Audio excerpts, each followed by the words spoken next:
She woke up before the sun, as she always did. The small window beside her bed showed only a faint blue light, and the air was still cold from the night. Her little room was quiet except for the sound of her old alarm clock ticking on the shelf. She sat up slowly, brushing her hair away from her face, and looked around the room that held almost nothing. Just a wooden bed, a cracked mirror, and a piano book she could never afford to use. Every morning started the same way, with silence, and a heart full of hope that maybe one day things would change. She worked at a small music school in town. It wasn't a fancy place. Paint peeled from the walls, and most of the instruments were older than she was. But she loved it more than anything. The smell of old wood and sheet music felt like home. She cleaned classrooms, arranged benches, and sometimes helped the younger children press their fingers on the right piano keys. Even though she never had a real lesson of her own, she learned just by watching others. Every sound that came from those pianos seemed to pull her closer to a world she wished she belonged to. That morning, the school owner told her something unexpected. A grand party was happening at one of the city's biggest houses, and their school had been asked to help arrange the instruments for it. The host was a young millionaire known for his charm and his pride. Everyone talked about how he owned everything anyone could dream of. Some called him cold, others said he was simply lonely. She didn't care much about stories like that. What caught her attention was that the party would have a grand piano, one worth more than anything she had ever seen. She didn't expect to be invited as a guest, of course. She was just supposed to help the music team set up the instruments before the event began.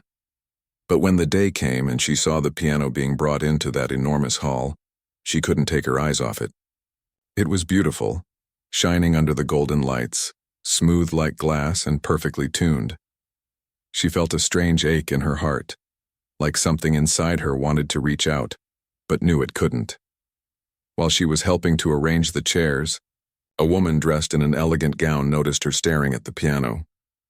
"Do you play?" the woman asked with a kind smile. She shook her head, quickly embarrassed. "No, ma'am, I only help with the setup." The woman laughed softly. "You look like you wish you could play." She smiled, not knowing what to say. It was true. She had dreamed of sitting at a real piano since she was a child. Back then, her father used to hum songs while fixing shoes for people in their small neighborhood.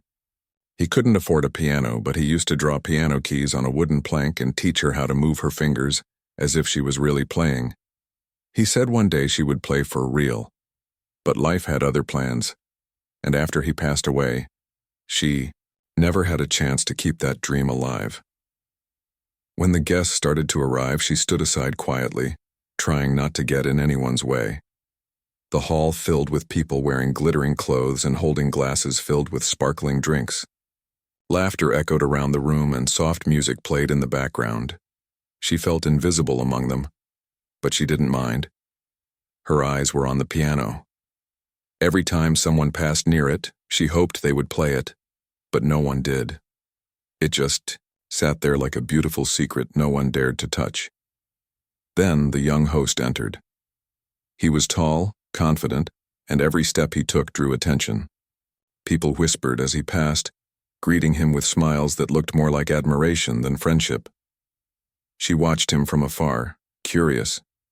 He didn't look happy, though he had everything. His eyes were distant, and his smile seemed practiced. When someone asked him to say a few words, he spoke politely but quickly, as if he just wanted the night to move faster. After his short speech, the music got louder and people began to dance. She stayed near the corner, helping one of the waiters carry empty glasses back to the kitchen, but her gaze kept drifting toward the piano. Something about it kept calling her. When she passed by it again, she stopped for a moment. The lights above made it glow, and she couldn't resist running her fingers gently over the edge of the keys. Just one touch. It was like touching a dream. A voice startled her. "Do you want to play it?" It was him, the host. His tone was calm but slightly teasing. She froze, her heart beating fast. She quickly stepped back, shaking her head. "Oh, no, sir, I was just—" She couldn't finish. He smiled faintly. "Just curious, I see." He looked at her hands, then at the piano. It's beautiful, isn't it? She nodded, unable to find words. For a moment, he studied her face. There was no greed in her eyes, only admiration. He seemed surprised by that. Most people around him wanted his attention or his wealth, but she just wanted to look at the piano. "Can you play?" he asked again, softer this time. She hesitated, then whispered, "A little.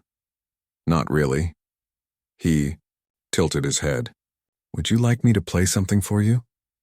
His question shocked her. She didn't know if he was joking or serious. Around them, some guests had started to notice the exchange. A few of them chuckled quietly, whispering to each other. It wasn't common for the host to entertain someone like her. She looked down, embarrassed, but something inside her told her to be brave. "If you don't mind," she said softly. The room went quiet for a second. Even he seemed taken aback by her honest answer. Then, to everyone's surprise, he pulled out the chair in front of the piano and sat down. The murmurs in the crowd grew louder. Some people laughed, thinking it was a game. Others took out their phones to record. He placed his fingers on the keys, hesitated, and then began to play. The first few notes were soft, almost uncertain, but then the melody grew stronger. It wasn't a song meant to impress anyone. It was gentle, filled with emotion, something personal. The sound spread through the room like warm air after a cold rain. The girl stood still, unable to move.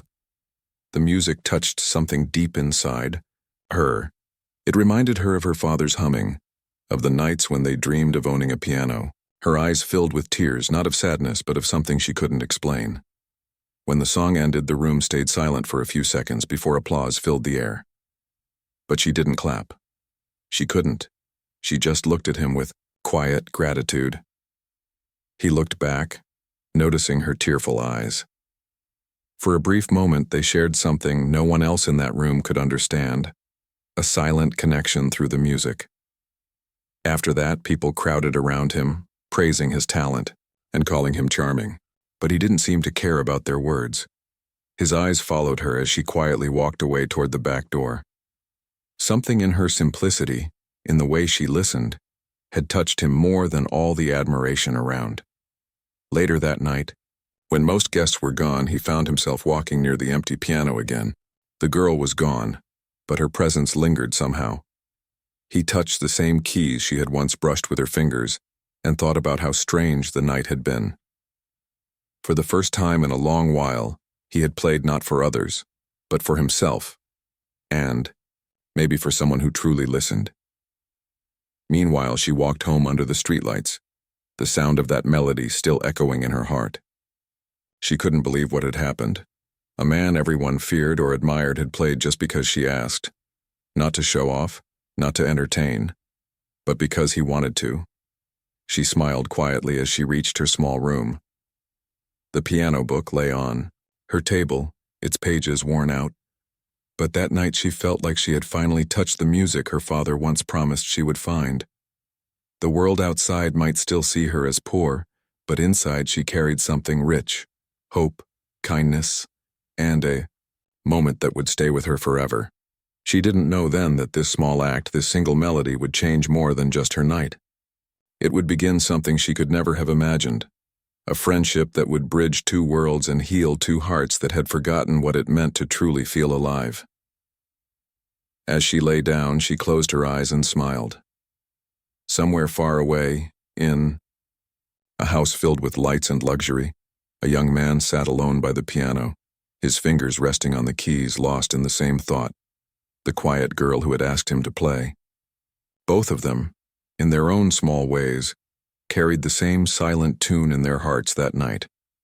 And that melody, though unspoken, was the start of everything that would follow. The next morning, the city woke up to sunlight slipping through tall glass windows and the sound of car horns echoing through narrow streets. The girl walked to the music school as usual, her shoes slightly dusty from the long walk.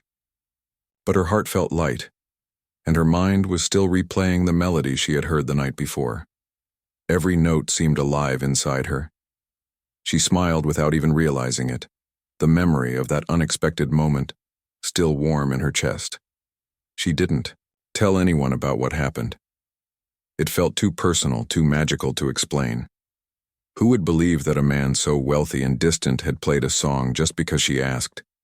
Even she wasn't sure it had really happened. It felt like a dream. One that had left her feeling both full and empty at the same time. At the school, she began her chores like every other day. She swept the floors, dusted the instruments, and helped the children find their seats. The teachers were busy preparing for an upcoming concert for parents. The sound of pianos being tuned filled the air, and the familiar rhythm of the place comforted her. But deep inside, she felt different now. Something had changed quietly. When she walked past the small practice room, she stopped. A young boy was struggling with a simple melody. His fingers trembled over the keys, missing notes again and again. She stepped closer and said gently, "Try to feel the music, not just play it. Let your fingers move like you're telling a story." The boy looked up and nodded, trying again. This time the sound was smoother, more natural. She smiled, proud of him, though she had never been a teacher herself. That evening, when the last student left, she stayed behind to clean up. The owner of the school thanked her and gave her a small envelope with her weekly pay. It wasn't much, but she always appreciated it. On her way home, she stopped by a small bakery and bought a piece of bread and tea for dinner. She sat on a bench outside the shop watching people hurry past. Across the street, a large black car slowed down and stopped. She didn't pay much attention at first until she saw who stepped out. It was him, the same man from the party. He looked different now, wearing simple clothes instead of a suit. She froze, her heart skipping a beat. What was he doing there? He seemed to notice her too. A faint smile appeared on his face as he crossed the street. She stood up quickly, not sure what to say or do. When he reached her, he greeted her softly, not in the proud tone people said he usually had. "I thought I recognized you," he said. "You were at the party last night." She nodded, unsure how to respond. "I wanted to thank you," he said after a pause. "I hadn't played in years. I don't know why I agreed to do it, but I'm glad I did." His voice carried a strange sincerity that didn't match the image people had of him. She could tell it wasn't easy for him to admit that. She lowered her gaze, speaking quietly. "It was beautiful, the way you played. It felt like something real." He chuckled lightly. "Most people said it was surprising to see me play, at all." He looked around the street, his eyes thoughtful. "Do you work near here?" She nodded again and pointed to the small music school down the road. "I help there, mostly cleaning and arranging instruments." He seemed curious. "You like music, don't you?" "I love it," she said, her voice steady. "Even if I can't play like others, I love being around it. It makes life feel bigger." Her words made him pause. There was something in the way she spoke, simple but full of quiet strength. He glanced at the old building she worked in, then back at her. "Can I see it?" She hesitated. "The school. It's not really a place people visit unless they have classes." "I just want to see where you work," he said calmly, "if it's okay with you." She nodded slowly and led the way. Inside, the rooms were small and a bit messy, but the walls were covered with children's drawings of instruments and smiling faces. It wasn't a grand place, but it was filled with warmth. He walked around silently, his eyes scanning the worn-out pianos and broken chairs. "It's old," he said softly, "but it feels alive." She smiled. "That's what I love about it. Even with broken keys, music still finds its way." He stood by one of the old pianos and pressed a few keys. The sound was off, uneven, but he kept playing gently. She watched him the same way she had the night before, but this time there was no crowd, no lights, no laughter, only quiet honesty. When he finished, he looked at her and asked, "Why don't you learn to play properly?" "You have the heart for it." She gave a small laugh. "Lessons cost more than I earn in a month. I just learn by listening." He didn't reply right away. He seemed lost in thought. Then he said, "What if someone offered to teach you?" Her smile faded a little. "You don't have to be kind, just because you feel sorry for me." I'm not being kind, he said gently. I'm being honest. I forgot how much I loved music until last night. You reminded me of that. There was silence between them. She didn't know what to say. He was serious, but it was hard to believe someone like him would care about someone like her. Yet his eyes showed no sign of pride, only sincerity. Finally, she said softly, "If I could really learn, I would never waste a single moment." He smiled faintly. "Then we'll make sure you don't have to." She didn't understand what he meant, but he left soon after, saying he had something to arrange. As she watched him drive away, she wondered if she would ever see him again. The next day, she arrived at the school early as usual.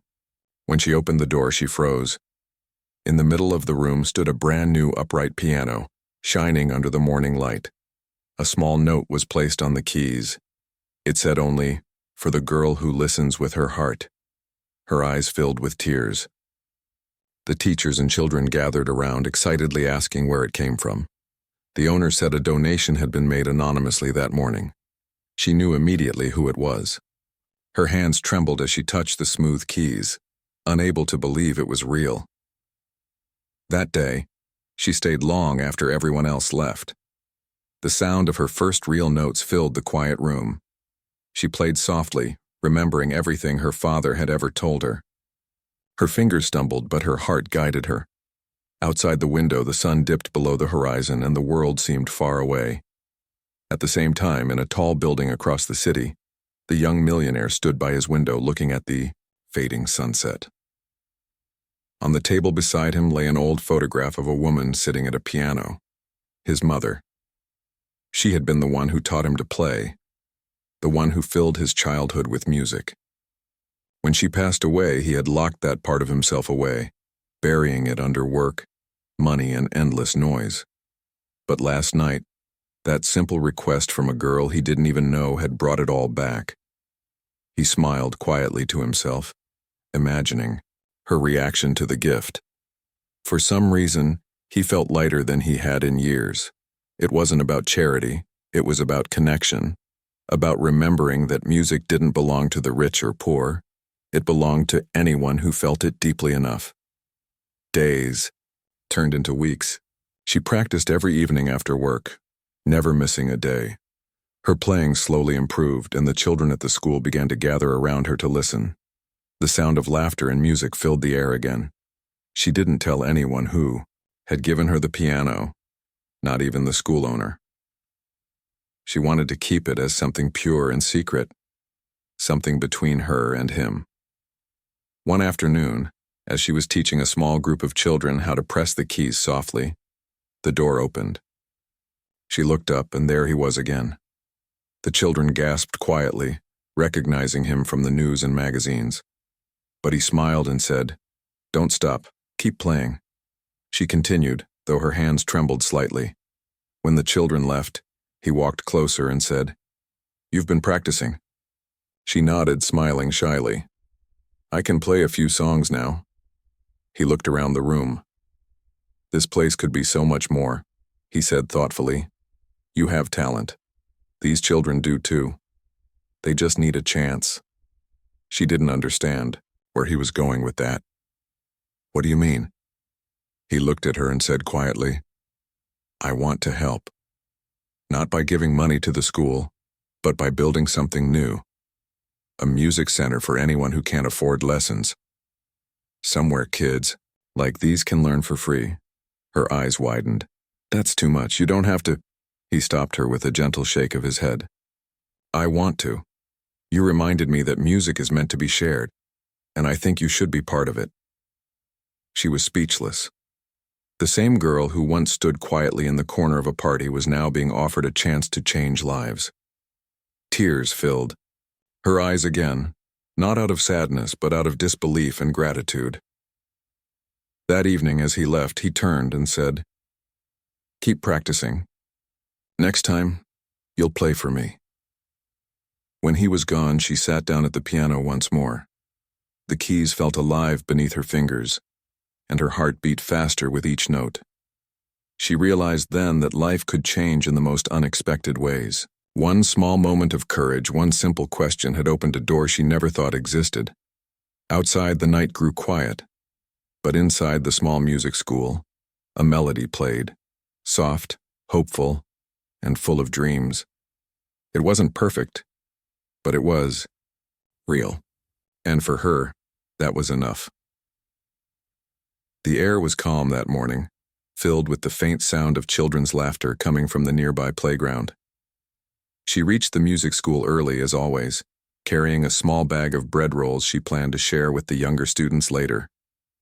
When she stepped inside, she paused for a moment, smiling softly at the sight of the piano shining in the corner. It had become the heart of the school. Every day, the children gathered around it with curiosity, and every day, she taught them something new, even if she was still learning herself.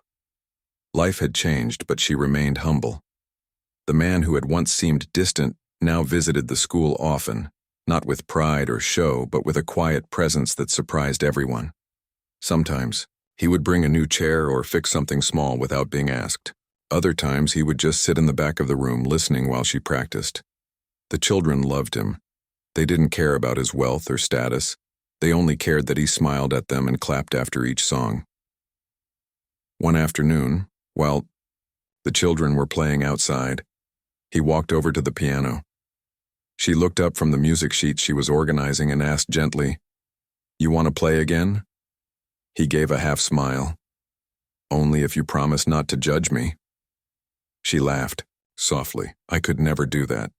He sat down, and his fingers rested on the keys. The melody that came out was calm and peaceful. The notes floated through the air, carrying emotions that words couldn't describe. She watched him quietly, remembering the first time she had seen him play at that grand party. It was strange how life had changed since that night. That one moment had built something between them that neither of them fully understood. When he finished, she clapped softly and said, "You play from your heart. That's why people listen." He looked at her, his eyes thoughtful. "You talk about music like it's alive." "Maybe it is," she said with a smile. "Maybe music is what keeps people alive when everything else feels heavy." He didn't answer right away. His gaze lowered to the keys, and for a moment, he looked, lost in a memory. Then he spoke quietly. "My mother used to say something like that. She was a pianist. She taught me everything I know. But after she passed away, I couldn't touch a piano again. Every time I tried, it hurt." Her expression softened. She didn't speak, letting silence do the listening. He went on slowly. "When I played at that party, I wasn't trying to impress anyone. I just felt something when you asked me, like it wasn't about being perfect anymore." She nodded. "Sometimes the smallest moments remind us who we really are." He smiled faintly, a little sadly. "You have a way of saying things that make me think." She shrugged lightly. "Maybe it's because I've had a lot of time to think." They both laughed quietly, and for a while neither of them spoke again. The sunlight poured through the window, touching the piano keys with gold. It was a peaceful silence, the kind that made people feel comfortable without needing words. Over the next few weeks, they spent more time together. He helped her set up lessons for children who couldn't afford to pay, and she showed him how to find joy in small things again. They shared stories about their childhoods, their dreams, their fears. He told her about the loneliness that came with wealth, how people saw him as a name, not a person. She told him about nights when she went to sleep hungry, but still felt lucky because she had music. One evening, they stayed at the school after everyone left. She was practicing a slow song, her fingers shaky but determined. He watched from the corner, smiling every time she got a note right. When she finished, she looked up shyly. "Was it okay?" "It was beautiful," he said softly. "You played like someone who believes." She laughed. "Believes in what?" "In something bigger than herself," he said. "You remind me that not everything valuable can be bought." Her cheeks turned warm at his words. She wasn't used to being seen that way. To her, she was just a girl trying to live honestly. but to him she had become something more, a reminder of what mattered most. The next day, he invited her to visit one of his company offices. She hesitated at first, feeling out of place among the tall buildings and glass walls, but he assured her it wasn't for work. When they arrived, he led her to a quiet room where a group of children were waiting. "They're part of a foundation I sponsor," he explained. "They come from poor families and can't afford proper lessons. I thought maybe you could teach them." Her eyes widened. "Me? But I'm not a real teacher." "You are," he said gently. "You teach with heart, and that's more important than certificates." She looked at the children's eager faces and felt her throat tighten. She nodded slowly. "I'll do my best." The first class was messy but full of laughter. Some kids banged on the keys too hard. Others played random notes, but she was patient with all of them. She told them to close their eyes and feel the rhythm instead of worrying about mistakes. When they got something right, she clapped for them with the same joy she once wished someone had given her. He stood at the back of the room watching her with quiet pride. There was something magical in how she turned chaos into harmony, how she made the children believe in themselves. After the lesson, one little girl tugged at her sleeve and said, "You make the piano sound like it's smiling." She laughed, tears stinging her eyes. Later, when she and the man left the building, she whispered, "Thank you for trusting me." He shook his head. "You're the one giving hope. I just opened a door." That night, she couldn't sleep. She lay in bed, thinking about everything that had changed. The piano, the lessons, the children, and him. It all felt like a dream. But what touched her most was not the grand things he did, but the small ways he showed kindness. He never acted like she owed him anything. He just listened, understood, and believed in her. Days passed, and their bond grew stronger. People around them started to notice. Some whispered about how strange it was for a wealthy man to spend time in a small music school, but he didn't care. He told her once, "When something feels right, you don't need to explain it to anyone." One afternoon, a storm rolled in suddenly. The children had already gone home, and she was about to lock up when he arrived, soaked from the rain. She laughed as he entered, shaking water from his hair. "You didn't bring an umbrella?" He smiled, wiping his face. "I didn't plan to be caught in a storm. I was driving by and saw the lights still on. You could have waited until it stopped." He looked at her, his expression soft. "Maybe I didn't want to." They sat near the piano, listening to the rain hit the windows. The sound mixed with the soft hum of the building, creating its own rhythm. Without thinking, she placed her hands on the keys and began to play. The melody was quiet, full of warmth. He watched her fingers move, every note echoing through the room like a whisper. When she stopped, he said quietly, "That's what my mother used to play when I was a child." She looked at him in surprise. "Really? I didn't know. I just made it up." He smiled faintly.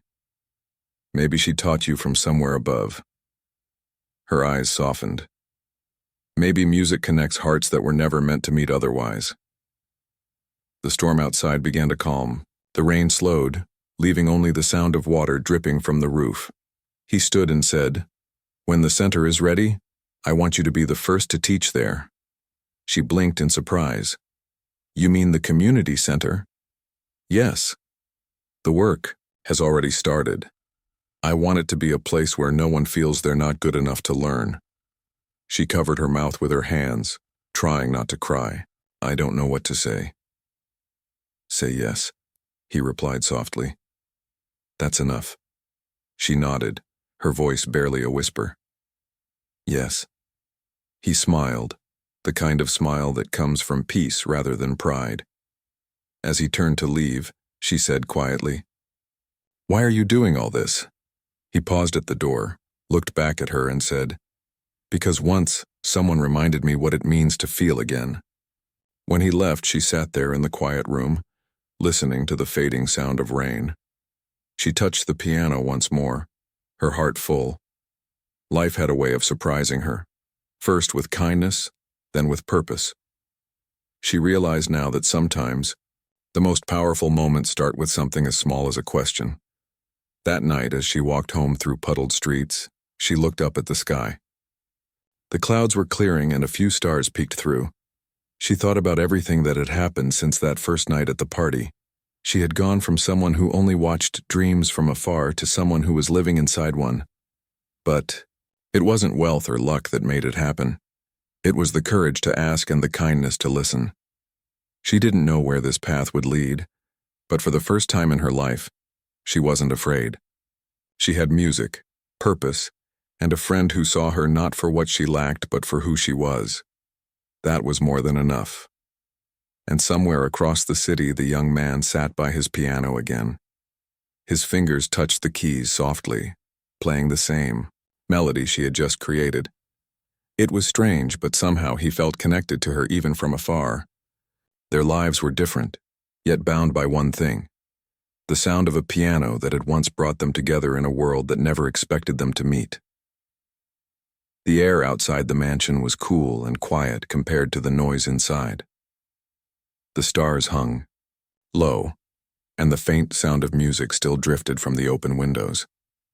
The young man stood near the garden, his hands in his pockets, looking at the reflection of the moon in the small pond.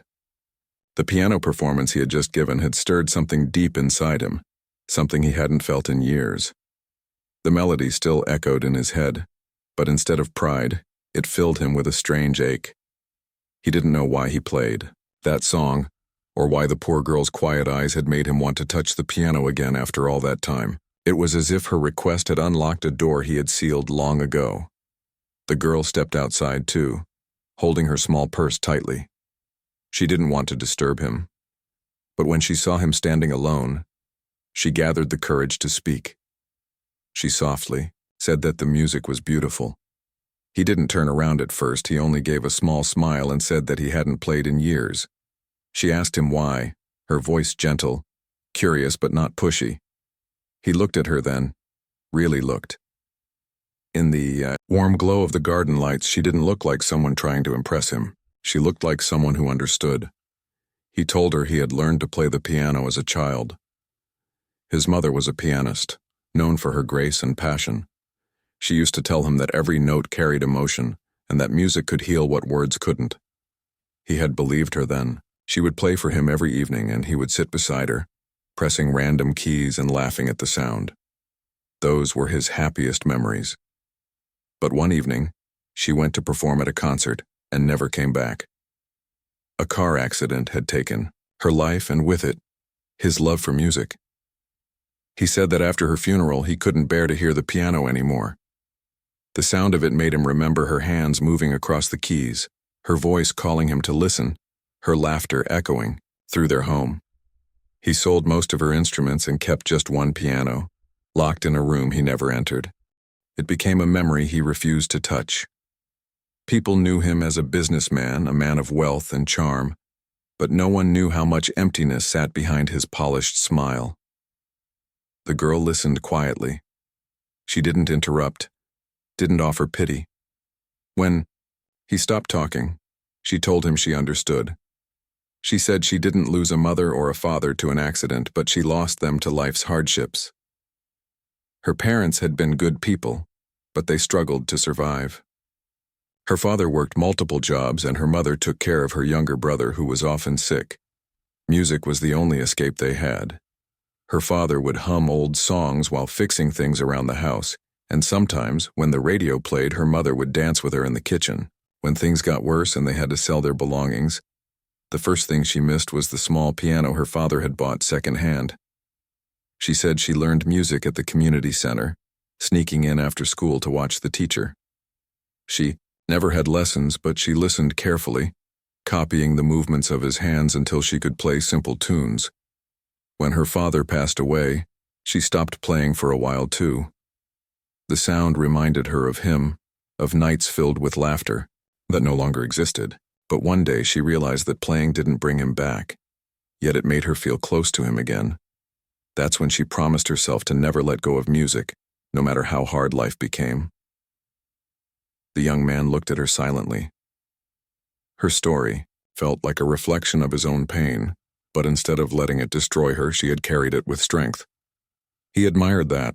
He told her that when she asked him to play, he almost said no, but her eyes had reminded him of something pure, something honest that he hadn't seen in a long time.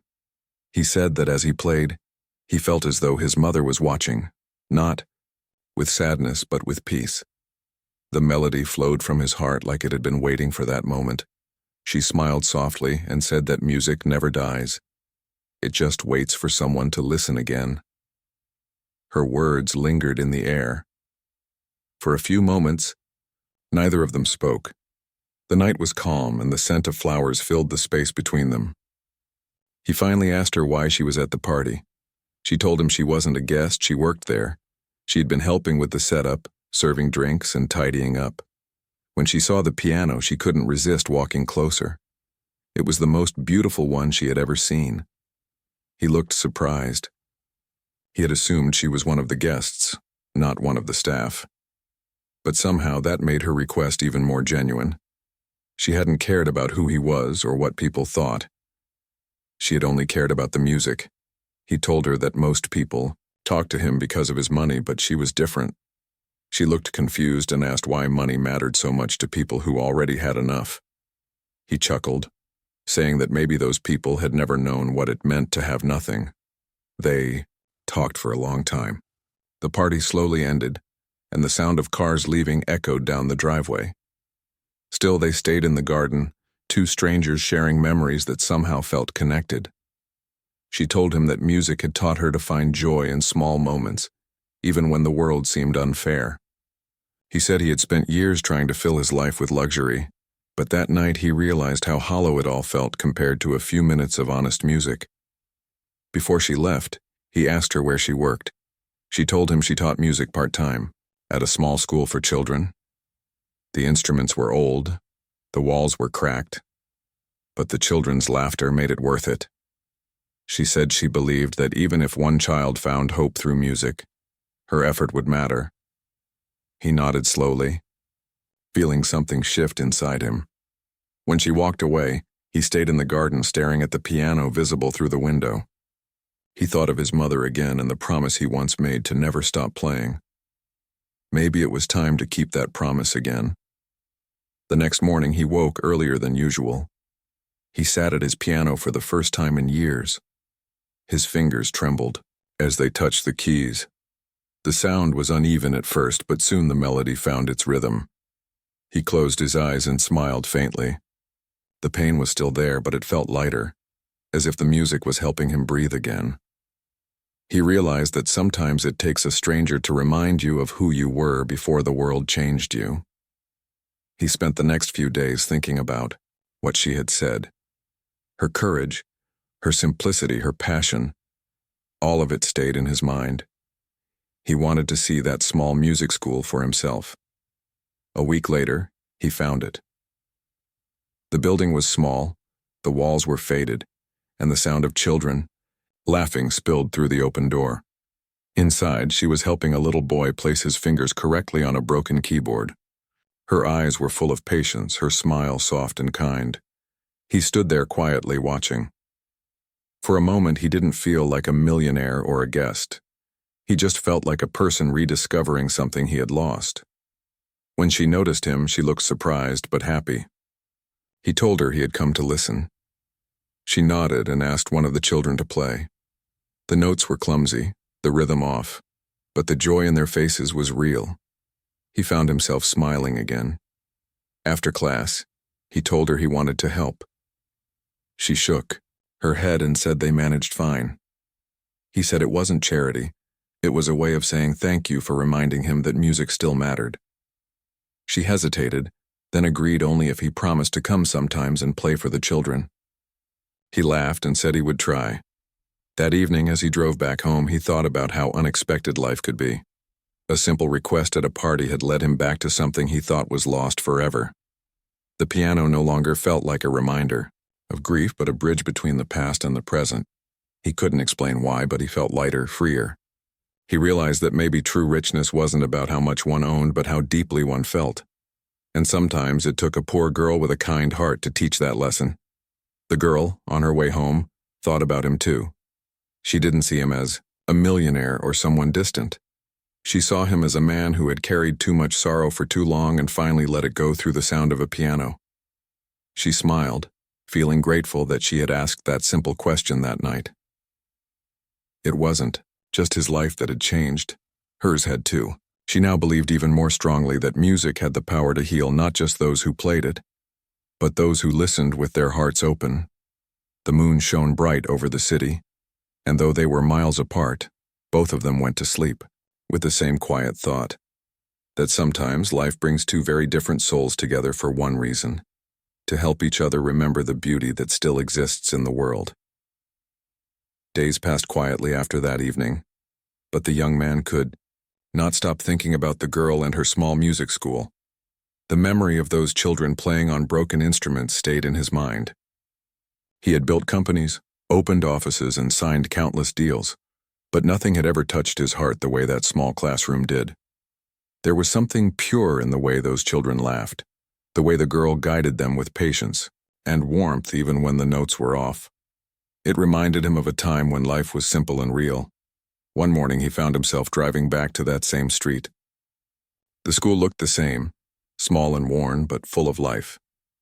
The sound of children's laughter carried through the open windows. He stood outside for a moment, watching. When the class ended, she stepped out carrying a box of old sheet music. She looked surprised but smiled when she saw him. He said he hoped he wasn't disturbing her. She said he was always welcome to visit. They sat on the small bench outside, the air filled with the sound of children talking inside. He asked her how she managed to keep the school running. She told him she did what she could, teaching extra hours, doing part-time work, sometimes even repairing old instruments herself. Donations were rare, but the local people helped when they could. Her eyes shone with quiet pride as she spoke, not sadness. She said music gave the children something that life often forgot to give: hope. He listened carefully. Then he asked her what she would do if she had better instruments, better space, maybe more teachers. She laughed softly and said dreams were free, but she didn't expect miracles. He didn't say much, but his mind began to work on a plan. He wanted to help, but he didn't want to make her feel small or turn her dream into a business project. He wanted to respect what she had built, with her heart. The next few days he made some calls. He met with people who worked with local foundations, visited music stores, and even contacted a few teachers who had once worked with his mother. He didn't tell anyone why he was suddenly interested in setting up a new program for music education. When one of his friends joked that he was turning sentimental, he just smiled. He knew they wouldn't understand. It wasn't about charity or image. It was about doing something real for once. A week later, he returned to the school again. She was surprised to see him carrying a box of small instruments: flutes, tambourines, recorders, and a couple of repaired keyboards. The children ran toward the box with bright eyes. She tried to tell him it was too much, but he said it was only a start, just some things lying unused in his storage. She thanked him quietly, and he could see she meant it. He stayed that day longer than he had planned. He watched her teach the children a simple tune, clapping along with them. When the melody finally came together, the entire room cheered. He felt something shift inside him again. That same feeling he had the night of the party, the warmth of connection. He realized that the girl didn't just teach music, she taught the children to believe in themselves. After the class, they talked again. She asked him if he still played. He said he was trying to, a little every morning now. She smiled and said that was good, that music needed to be heard. She told him that when she was little, she used to imagine herself playing in big concert halls. But now she found greater happiness in teaching children how to play their first song. He said maybe that was the truest kind of success. As the weeks passed, he became a regular visitor. The children grew used to seeing him and started calling him the piano man. He would play short tunes for them, simple melodies that made them giggle and clap. The girl would watch from a corner, her eyes filled with quiet satisfaction. He often brought books, small repairs for instruments, or sometimes just snacks for the children. Every visit made him feel more human than any of his luxurious parties or meetings ever did. One afternoon, he came with a different kind of idea. He told her he had found an empty building near the park, a quiet space that could be turned into a community music center. He said it could belong to everyone, not just him, and she could run it as she wished. She shook her head immediately. She said she couldn't accept something that big. He told her it wasn't a gift. It was a partnership. He would handle the costs, and she would bring the soul. She thought for a while, looking at the children, playing outside. She said she didn't want to lose what made her school special, the closeness, the care, the honesty. He promised that wouldn't happen. He said the new place would be built around the same heart, just with better walls and working instruments. She finally agreed, but only if she could help design it. He laughed and said that was exactly what he wanted. The next few months were filled with plans and hard work. She spent every spare moment drawing ideas for the rooms, choosing colors that felt warm and welcoming. He took care of the construction, ensuring every detail matched her vision. The community got involved too. Parents painted walls, volunteers helped move old pianos, and the children created drawings that were later hung in the hallways. It became more than just a building project. It became a shared dream. The young man spent hours there every day, helping without expecting credit. The workers were surprised to see someone of his status lifting boxes and arranging chairs, but he didn't care. For the first time, his money was building something that felt alive. Sometimes he caught himself humming while working, and the girl would smile when she heard it. They shared quiet moments, simple talks about life, laughter over small mistakes, and long silences filled with comfort. When the center was finally ready, it looked nothing like a typical music school. It had open spaces filled with sunlight, walls painted in warm shades, and rooms where children could play freely. A large piano stood in the main hall, not as decoration but as a promise, a reminder of how it all began. The opening day arrived, and the entire neighborhood came. The children performed songs they had practiced for weeks, their voices full of joy. Parents clapped, proud tears shining in their eyes. He stood beside the girl, watching everything unfold. She looked around, overwhelmed, her eyes glistening. She whispered that she never thought something like this could happen. He said he didn't, either, but it felt right. When she thanked him, he stopped her and said it wasn't him alone. It was her belief, her kindness, and her music that brought it to life. That evening, when everyone had gone, they sat on the floor of the main hall. The piano stood silently near them. She placed her fingers on the keys and played a slow, simple tune. He joined in, matching her rhythm. For a while, there were no words, just two people playing from the heart. When the last note faded, they both smiled quietly. It was a peaceful moment, the kind that didn't need to be explained. Over time, the center grew. More children joined, and even adults came to learn. Local musicians volunteered to teach, and small concerts were held on weekends. The young man visited often, but not as a sponsor or a guest. He came as someone who had rediscovered the part of himself that once loved music purely. People around him began to notice a change. His friends said he seemed calmer, happier. He no longer talked only about profits or business deals. Instead, he talked about melodies, laughter, and the importance of giving people a chance to feel seen. The girl, too, found herself growing in ways she hadn't expected. Managing the new center was hard work, but it filled her days with purpose. She learned from him how to plan and organize, while he learned from her how to see life through the heart. They became a team, different yet connected, each filling the spaces the other couldn't. One afternoon, as the sun set through the large glass windows, she looked around and realized how far things had come. She saw children laughing, playing instruments, and running through the hallways.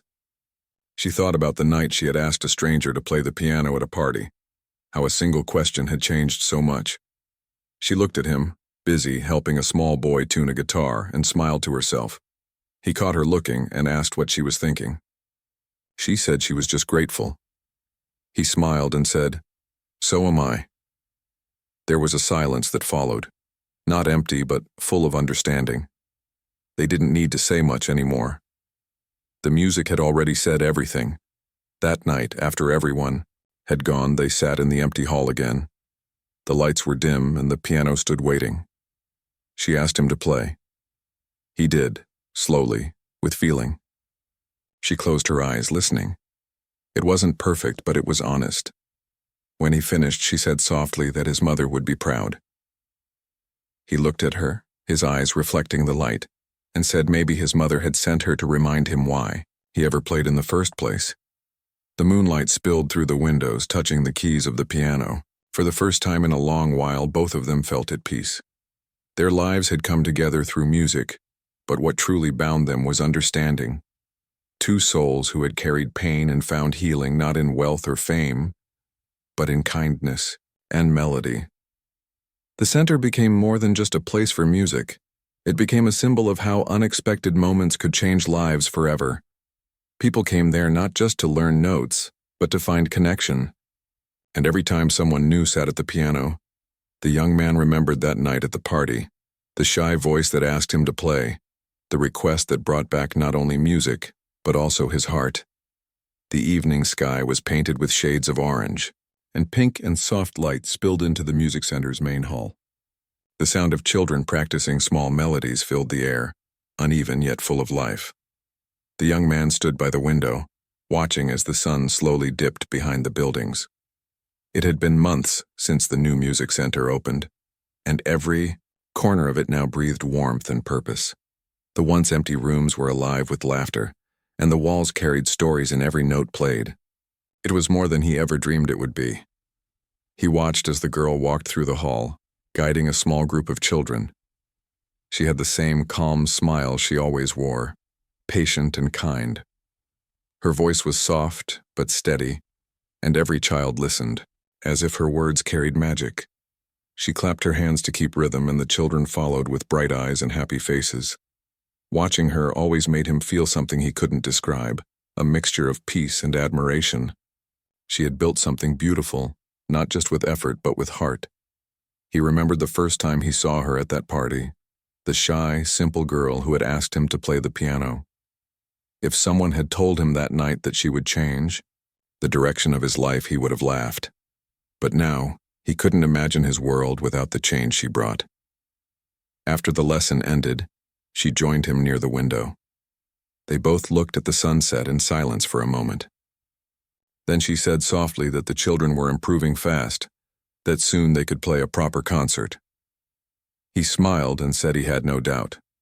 She told him she was thinking of organizing a small event, a community concert, open for everyone, where the children could perform and show what they had learned. His eyes lit up. He said it was a wonderful idea and that he would take care of everything they needed. In the following weeks, the center buzzed with energy. The children practiced every day, laughter and music echoing through the hallways. The girl worked from morning till night preparing everything, the decorations, the song lists, and even teaching the youngest ones how to bow properly after their performance. The young man took care of the arrangements outside, setting up chairs, arranging lights, and inviting the local people. He didn't want it to be grand or fancy. He wanted it to feel real and warm. The night of the concert finally arrived. The air was filled with excitement. Parents, neighbors, and friends gathered, filling the hall with chatter and smiles. The stage was simple, just a wooden platform with soft lights, but it felt special. The children stood in neat rows, their instruments shining under the warm glow. The young man stood near the entrance, greeting guests, while the girl moved between the children, calming their nervous hearts with her gentle voice. When the lights dimmed and the first tune began, a hush fell over the room. The children played, with all their heart. The music wasn't perfect, but it was honest. Every note carried joy, effort, and innocence. The audience clapped with every song, cheering louder each time. The girl watched proudly from the side, her hands clasped together, her eyes glistening. She looked at the young man, who stood among the guests, and he smiled back at her. Near the end of the concert, one of the older children walked up to the microphone and said they wanted to dedicate a special song to the two people who made their school possible. The girl looked confused for a moment, and then the boy pointed at her and at the young man. The children began to play a soft, sweet melody. It was the same song the young man had played months ago at that party, the one she had asked him to play. Hearing it again brought tears to his eyes. He looked at the girl and she was already wiping hers. The moment felt like a full circle, as if life had written a story that began with a single request and ended with a shared dream. After the applause faded and the lights dimmed, people began leaving slowly, their hearts full. Many stopped to thank both of them, saying the concert had touched something deep inside them. Some parents even offered to volunteer at the center, wanting to be part of what they had created. The hall slowly emptied, leaving behind the soft sound of footsteps and laughter fading into the night. The young man and the girl stayed back to tidy up. They moved chairs, folded sheets, and gathered scattered papers. Neither said much, but the silence between them was peaceful. When everything was finally done, they sat on the floor again, just like they had done so many times before. The hall was quiet now, the piano standing in the corner, bathed in the gentle glow of the moonlight streaming through the windows. He looked at her and said quietly that she had changed his life more than she could ever imagine. She smiled and said maybe it was the other way around. He shook his head, saying that before he met her he had everything money could buy, but still felt empty. Now, he had found something no amount of wealth could give: meaning. She told him that what he did for the children gave them hope they never had before. She said sometimes people forget that kindness can change more lives than power ever could. For a while, they just sat there in silence, both thinking about the journey that had brought them there. Then she stood up, walked to the piano, and asked him to play something. He smiled and said only if she joined him. She hesitated, then sat beside him. Their hands touched briefly as they both placed their fingers on the keys. He started playing, slowly, and she followed his lead. The tune was simple, gentle, but full of emotion. It was the melody they had shared that first night, now reborn with warmth and peace. As they played, memories flooded their minds, of that night at the party, of the garden conversation, of the small school with cracked walls, of the laughter, of the children, and of the day the new center opened. Each note carried a piece of their story, and by the time the last one faded, there was a stillness so beautiful that neither wanted to break it. He looked at her and said softly that he finally understood what his mother meant when she said music could heal what words couldn't. She nodded, her eyes shining. He told her that she had given him that healing. She said she didn't do it alone, music had done it and he had listened. Weeks turned into months again, and the music center continued to grow. New students joined and more people began to support their work. The center became a place not just for lessons but for memories. People came to learn, to heal, to find peace. The young man and the girl worked side by side every day, their friendship deepening with time. They didn't talk about the past much anymore because they were too busy building the future. Sometimes, when the hall was empty, he would sit at the piano and play softly, and she would listen from the doorway, smiling quietly. Other times she would be the one playing, and he would close his eyes and let the melody fill him with calm. They didn't need words to understand each other anymore. The music spoke for them. One evening, the young man hosted another event at the center, a small gathering to celebrate the first anniversary. It wasn't a grand affair, just families, students, and a few friends. The hall was decorated with drawings and flowers made by the children. When he took the stage to speak, he looked at the crowd and said that a year ago, he thought he was just building a school, but he now knew he was part of something far greater. He said that what began with one piano performance had turned into a movement of kindness, learning, and love. The audience clapped warmly, and he smiled at the girl standing by the side of the stage. Then he did something unexpected. He walked to the piano, turned to the crowd, and said there was one last performance left. He invited her to join him. The crowd cheered, and though she hesitated, she couldn't say no. They sat together once again. The hall grew quiet. He looked at her and whispered, "The same melody?" She nodded, smiling, and they began to play. The music rose softly, gentle at first, then fuller and richer. The children listened from the front row, their eyes wide with admiration. Parents held hands, swaying to the rhythm. The notes filled the hall like sunlight, carrying warmth and memory. When the final note hung in the air, there was silence, a silence so deep it felt sacred. Then came the applause, thunderous and full of love. She looked at him, her heart full, and he smiled the kind of smile that only comes when a person has found peace. That night, as the hall emptied and the lights dimmed, they stood by the piano one last time. The moonlight touched the keys the same way it had that first night in the garden. He said quietly that music had brought them together, but understanding had kept them there. She said maybe that was the true power of a melody. Not how it sounded, but how it connected hearts. Outside, the world moved as usual, but inside that hall, it felt like time had stopped. Two souls who had once carried pain had found harmony. Again, not in perfection, but in shared kindness. The story that began with a simple question from a poor girl had become a song that changed both their lives forever. And from that day on, whenever someone new walked into the music center and sat at the piano, they would see a small note placed near the keys. It read, "Music is not just sound, it is the bridge between hearts."